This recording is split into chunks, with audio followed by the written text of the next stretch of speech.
যদি আমরা বিভাজিত হই তাহলে আওয়ামী লীগ আবারও ফিরে আসবে। আমি সরকারের কাছে প্রশ্ন রাখতে চাই, কেন আপনারা এই বিভাজিত রাষ্ট্র ব্যবস্থা গড়ে তুললেন? কেন ঐক্য ধরে রাখতে পারলেন না?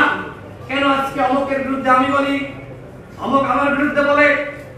এইভাবে কি নতুন বাংলাদেশ গঠন করা যাবে? নতুন বাংলাদেশ গঠন করার জন্য দরকার একতা, নিজেদের ভিতরে পারস্পরিক সম্পর্ক। আমি আজকের এই আলোচনা সভা থেকে বলতে চাই, যদি আমরা বিভাজিত হই তাহলে আওয়ামী লীগ আবারও ফিরে আসবে।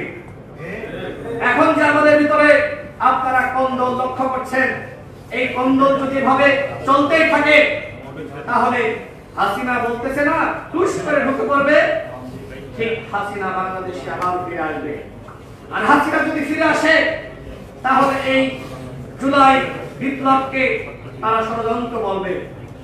এই জুলাই বিপ্লবে যারা অংশ নিয়েছে, আপনারা যারা অংশ নিয়েছেন, নেতৃত্ব দিয়েছেন, হাসিনা ফিরে আসলে সবাইকে ফাঁসিতে ঝুলাবে। সুতরাং আমাদের ভিতরে দরকার সহনশীলতা। বাংলাদেশের প্রথম 5D AI ইনভার্টার যুক্ত সর্বোচ্চ বিদ্যুৎ সাশ্রয়ী যমুনা এয়ার কন্ডিশন। আমাদের ভিতরে দরকার ঐক্য, আমাদের ভিতরে দরকার পারস্পরিক সম্পর্ক, আমাদের ভিতরে দরকার সহনশীলতা। আজকে আমরা যারা রাজনীতি করছি, হোক বিএনপি, হোক জামাত, হোক গণ অধিকার পরিষদ, ইসলামী আন্দোলন কিংবা সিপিবি বা এনসিপি, আমাদের সবার ভিতরে সম্পর্কের দরকার আছে। জাতীয় স্বার্থে আমাদেরকে এক থাকতে হবে।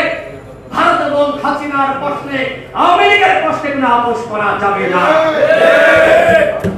এই সরকারকে বলবো, আজকে আপনারা রাষ্ট্রীয় সভা করেছেন, কিন্তু এই সরকারের কোন উপদেষ্টার মুখ থেকে কখনো শুনেছেন যে উপদেষ্টারা বলেছে যে 2018 সালের কোন সংস্কার আন্দোলন না হলে, এই ছেলেগুলো সেই সময় নেতৃত্বে আসলে, এরা সংগ্রাম না করলে, রিমান্ডের নির্যাতনের শিকার না হলে আজকে 24-এর কোন সংস্কার আন্দোলন হতো না?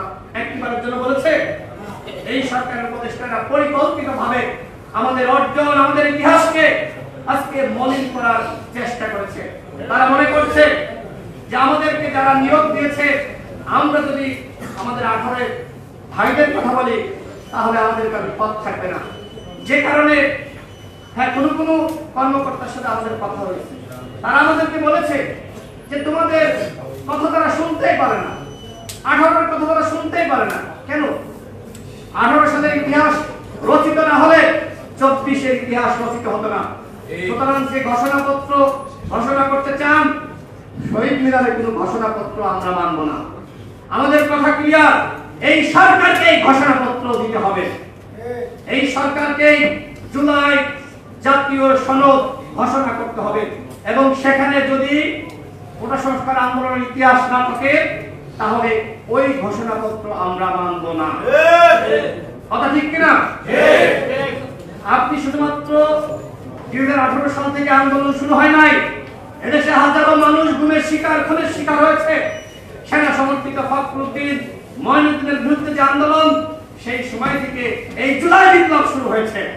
সুতরাং হোক সে অন্য দলের, প্রত্যেকটা দলের যারা গুম খুনের শিকার হয়েছে, তাদের ত্যাগের কারণেই আজকে এই বিপ্লব সংগঠিত হয়েছে।